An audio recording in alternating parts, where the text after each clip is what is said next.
So hi, we're on the Good Noise Podcast here with Enforced. We're going to ask some questions today. I'm going to start. So what inspired you guys to start the band, and what does the band name mean? Knox, you usually crush this question. What was the first part? I'm sorry. What inspired you guys to start the band? I don't know. I think Will probably knows better than me, but everyone was in another band, and I think the vocalist had quit or something like that, and they had already had more material being written, and I joined, and we just changed the name to Enforced. Okay. From my understanding. Okay. I would say we started the band because we all were into like hardcore and punk music, Mm-hmm. and definitely wanted to like continue to make stuff that was kind of in that vein. I don't think the name necessarily means a whole heck of a lot, other than we just kind of wanted something to like concise and hard sounding, and we didn't want to go with like Children of Fire or something. Yeah, something That would have just been short, interesting. Yeah. short So and yeah, sweet. keep it simple. I don't think there's any big meaning behind it, more than like let's just try to do something that's like concise and Sounds good. doesn't sound like satanic or like any kind of crazy shit. Yeah. Sounds strong. It's good. So did you guys have like a list of band names that you were kind of tossing around, and do you remember any of them? I don't. I remember there being a big list, and but I don't remember any of them. Once we picked Enforced, it was kind of like, okay, whatever. Like, Okay. just keep moving. I can't remember any of them. Will, do you? No, honest to God, I can't. Because I know like Isaac, like our first drummer, was definitely just like chumming it up with people, like spitballing names. And I remember this one just getting brought, and like it kept getting brought back up. And Yeah, it kept winning like head to head between whatever else. So it's like, okay, that's working. Okay. Yeah, but I don't remember specifically like other names that we were thinking of. Okay. Okay. That's fair. So congrats on your upcoming album, Kill Grid. How do you felt the response to it so far to the people you've shown it to, since at the time of recording, it isn't out yet? What do you think? I mean, I'm overwhelmed. Shit. That's good. It's awesome. It's really cool to see a lot of people being really into it and being really inspired by it and energized by it. I remember showing people a few rough tracks, like after we would just do before we had them any mixed or anything. Mm-hmm. And some people were just like, dude, this is gonna be insane when it's done. So I was just like, yeah, I know, I'm so excited too. And then we had to wait the entire year. I was like, God, I need people to hear this. Mm-hmm. So once we got the schedule of like when the singles are gonna come out, I was like, finally Yeah. people get to hear it without bugging me for like a Google Drive link or something. Like, and I was like, I'm not giving it up. Like, Yeah. I'm not giving the goods up. Mm-hmm. Okay. Yeah, we both got to listen to it, and it is definitely very, very good. I enjoyed it personally. Thank you. Yeah. It was good. Yeah. So can you tell me a little bit about your writing process for this record? Yeah, I guess I can take that one. Yeah. I guess like a lot of the riffs and stuff that we had, like we had been like shopping around for a little while, just like wood shopping them, for lack of a better term, and that's kind of always been our writing process. Like we'll come up, either me or Zach, he plays guitar too, like we'll come with some riffs, and we'll just kind of jam them with Alex, who is the drummer. So I think the writing process is nothing crazy, but I really like the fact that we are a band that almost exclusively writes stuff together. Mm-hmm. And there's not really like I don't know if I've brought any songs and just been like, this is the song, like go play it. Mm-hmm. Which is something I really, really like about this band. I've been in a ton of bands, so I've been on the other side of that, and I would definitely prefer that everybody has input in the writing process, going through names of songs, names of the record, like lyrics. Like me and Knox in the studio, it's most like everything's Knox's like ideas and lyrics, but sometimes we can like throw a word in here or there, change something up, and Oh yeah, they definitely took the scalpel to a lot of them. I mean, that I can get pretty wordy, so we really had to trim the fat on a lot. Okay. but we're still not losing your ideas, Knox. That's my point. Is that we can bring everybody can bring their ideas together, and everybody is very like cool about having a riff is like not working here. It's not going to work there, or this drum part needs to be different, and not everybody people don't throw a tantrum about it, which is awesome. That's always good. Did the pandemic change like your songwriting process in any way, since you guys do everything together? If you guys got a chance to write while the world was on fire? Most of the stuff was like pretty well like written. I think we were like, kind of making last minute tweaks and stuff, but I mean, we demoed a bunch of stuff before we went to the studio, like in 2019, probably, honestly. And then kind of like when we went to the studio, once we booked the studio time, like we're going to get down to business and like make sure that, stuff gets done while we're in the studio and not be screwing around a whole heck of a lot. So I don't think the pandemic didn't really affect the writing process as much as like it affected other things, obviously. But yeah, that's an interesting question. Yeah, I think the only thing that we had to like focus on, because we pretty much went right to the studio right after getting back from tour. So, I mean, it was pretty quick. I think the only thing that we really had to work on was like tempos and stuff, just to kind of narrow those down and pick up the pace for a few parts. But that's all small minor tweaks. Okay. Yeah. Makes sense. Can you tell me where your headspace was while creating this record? Lyrically, I was in a super dark place. It's writing lyrics for me doesn't really come all that terribly natural.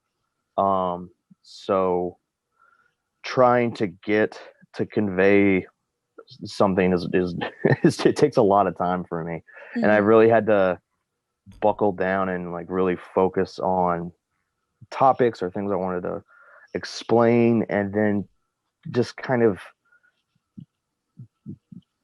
just darken it down a lot and really get kind of gritty and get really kind of take myself to like a really dark place for a long time, and then write what I need to write, and then hopefully try and come out of that dark place. But sometimes it works, sometimes it doesn't. It takes a minute. All right. So it's like catharsis for you in a way, I guess. Yeah, I have to deal with it in some way or shape or form, in some capacity, with a lot of things. So, I mean, I guess it's an outlet. It's a therapeutic outlet in that aspect. But, like I said, it doesn't come naturally. So it's something that I have to like really, really focus on and really just kind of pull my hair out about to get anywhere. Okay. Yeah, that's fair. Yeah. So what band or artist influence do you think you can hear the most on this record? What do you think? I would say, I'm biased, but I personally would say a lot of Sepultura. That's what I hear. And a lot of, maybe with like a little bit of Death or like Sodom. But even at other times, I'll hear something like Body Count or something. It just depends. Okay. I mean, what do you think, Will? I would say, I guess I was definitely like, listening to a ton of like Dark Angel riffs and like Obituary. That's a good one. Yeah, I completely shit the bed on that. Obituary for sure. Okay. Biggest influences. But I don't know, just all the greats. I was listening to like a lot of like Rigor Mortis and like just like, I don't know, just kind of like faster stuff, stuff Mhm. that maybe wasn't as like heavy, like in a traditional kind of heavy sense. I think I've been getting a lot more of that type of music. Okay. Mm-hmm. All right. That's fair. So this question should like super, super fast. Off the top of your head, I want you to describe this record for new listeners in 3 words. Heavy, fast, brutal. I like brutal. That's a good one. Fits well. Aggressive, angry, thoughtful. Thoughtful. That's a good one. Yeah. All right. Good choices. So is there a certain feeling you want your listeners to have while going through the album? Well, I mean, what? Go ahead. What do you say? What is the certain like? No, is there a certain feeling? Mm-hmm. Aggression. Bleeding. Yeah. I just want people to like really kind of just sit down and listen to it the first time, and I just, casual listening isn't something I really do all that well either. So when I put something on, I'm really paying attention. I'm really focusing, and I mean I've listened to this record like 7,000 times, so and I have to really pay attention so I can hear and find everything, and I just hope people will consider that as much as I do, I guess. Okay. So how did you guys go about picking the lead single for this album? How did you pick, like, out of all the other tracks, why did you pick Hemorrhage?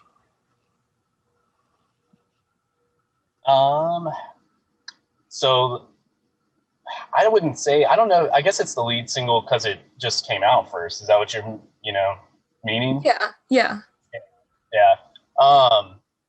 So like, I don't know. We listened to a lot of the stuff. I mean, it's not a track that starts with a sample.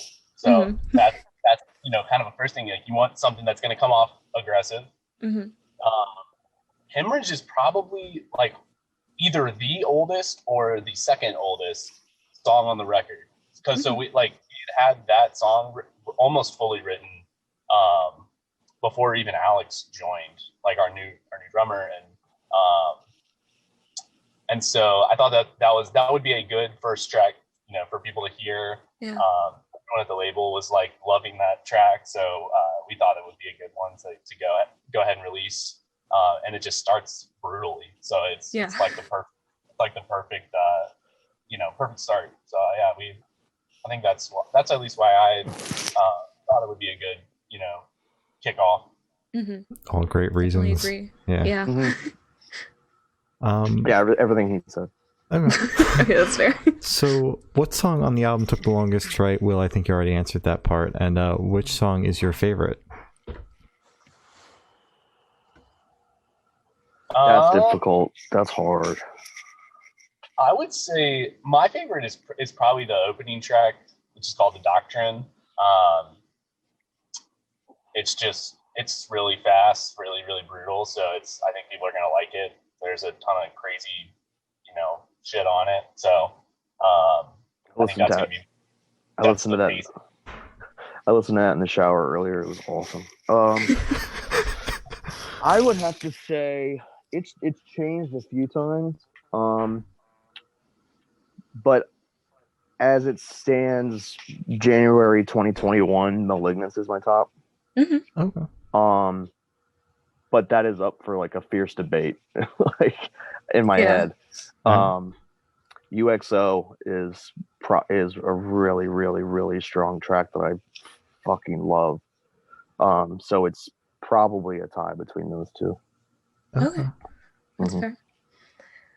So the first half of the lead single Hemorrhage is about the death of an innocent person due to just the outrage of society.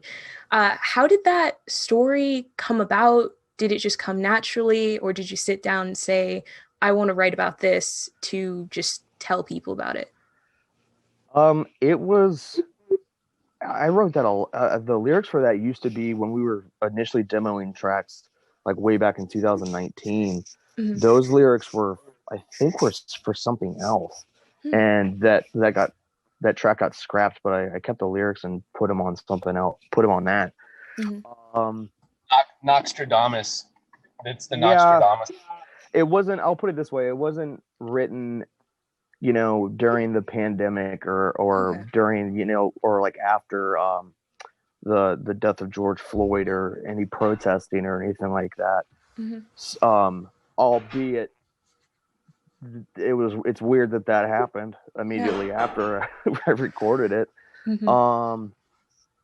But the idea, I guess, came from, I was reading Paradise Lost by John Milton, Mhm. and there's a few tracks and a few, I wouldn't say tracks, but a few lines throughout the album that have ideas that I came from reading Paradise Lost, and just kind of like this sad, it's just kind of sad, lonely feeling of just being caught in the crossfire and you have nothing to do with it, Yeah. and you pay the ultimate price and you weren't a part of the conflict. Wow. And that on like a global scale, Mhm. is just kind of like a brain hemorrhage. Like it's the whole world, the society as a whole globally is kind of like bleeding out of its ears. Yeah. And it's just it's upsetting Yeah. to see. Yeah. Oh yeah. Oh yeah. Jeez. Just on a lighter note, where do you guys see Yeah. the band in the next 5 years? And are you guys working on anything new? Yeah, we're working on new stuff. All right. We'll probably know more about that progress than I do, but Yeah, we definitely have new songs. We just kind of never stopped writing. So like this whole, you know, after we finished recording the record, we like immediately just started jamming, you know, more stuff. So I think there's maybe 3 or 4 songs that are done, you know, quote unquote done. Mhm. But yeah, I don't think Knox has heard any of them, honestly. I've heard 2. I've heard 2 of them. Okay. And they slap. They're awesome. Okay. And they're thankfully they're different. They don't sound like, you couldn't put any of those tracks on Kill Grid. It wouldn't work. Okay, so like sound they are change here different. too. Okay. Yeah. Mhm. And New Just era. naturally. in the next 5 years, headlining Hellfest and Grammy, those are my Yeah. two goals. A Grammy would be great. For I sure. can see that. That's That'd be sick. performance at Hellfest. Yeah, I'd give it to my mom. Yeah, and Ozfest or Hellfest or anything. Headlining Walk-In would be cool. Oh. Yeah. Just Yeah. anything, Just- really. Just whatever tours or festivals. Yeah. Honestly, Yeah. I mean, we still haven't being been a on tour. band would be great. Mhm. Yeah, that would be awesome. That'd be Yeah. sick. Yeah. All right. So for the last couple questions, we're actually going to shift away from music, if that's okay with you guys. Perfect. Sick. So we're going to go straight to death row. Boom. So if you're on death row, what would your last meal be with a drink? A bag of peppered beef jerky and a Red Bull. Ooh. Sugar-free Red Bull. It's the best combo. Okay. All right. Jerky's good. Yeah, I'd probably say brisket and cornbread and Diet Coke. Taste. That's a great combo. Both very simple meals. I enjoy that. Yeah, nothing crazy. So if you could live in one fictional world for a week, where would you live? Middle Earth, easy. As you should. It's a good one. That's all I think about. Yeah, Middle Earth. And Will said what? Star Wars? Something? Yeah, so with the Tuscan Raiders, baby. Ooh. Oh, on the desert. Sick. Solid choices. Great choices. So I have the honor of asking the last question. Every single person we've spoken to has actually said is the most important question. What is your favorite color? Orange. Orange? Specific shade of orange? Yeah, this color orange. Like Ooh, retro yeah. bright orange. I've got so much orange shit. In 7th grade I wore orange Dickies and a long orange shirt long sleeve orange shirt, and orange Converse for the entire year. Wow, that's a look. That's a statement. It was, in retrospect, it was something. Man, I love orange. Orange is good though. It's a good color. It deserves yeah. more hype. Yeah. Yeah. And I would say green, and like the green on Knox's sweatshirt. Okay. Ooh, I've always forest. loved A nice forest. green. Yeah, Mhm. that's a color in my car, and I've always loved like green ever since I was a little kid. Green's a great color. You know what color goes good with this? Orange. Orange. Not the fucking orange. So as Gloria said, that's all the questions we have today. Is there anything that you would like to plug? We've got 2 singles out. We have a music video out. We have another one coming out. A really insane music video, dropping I think in a couple weeks. We'll have two more videos before the record fully comes out. Mm-hmm. But one of them's not necessarily like a music video. It's kind of like a piece of videography, you know. And then follow us on Instagram, EnforcedRVA. Follow us on Twitter, EnforcedRVA. And check us out. Sick. All right. Well, thank you for sitting down with us, guys. This has been Enforced, and we're the Good Noise Podcast.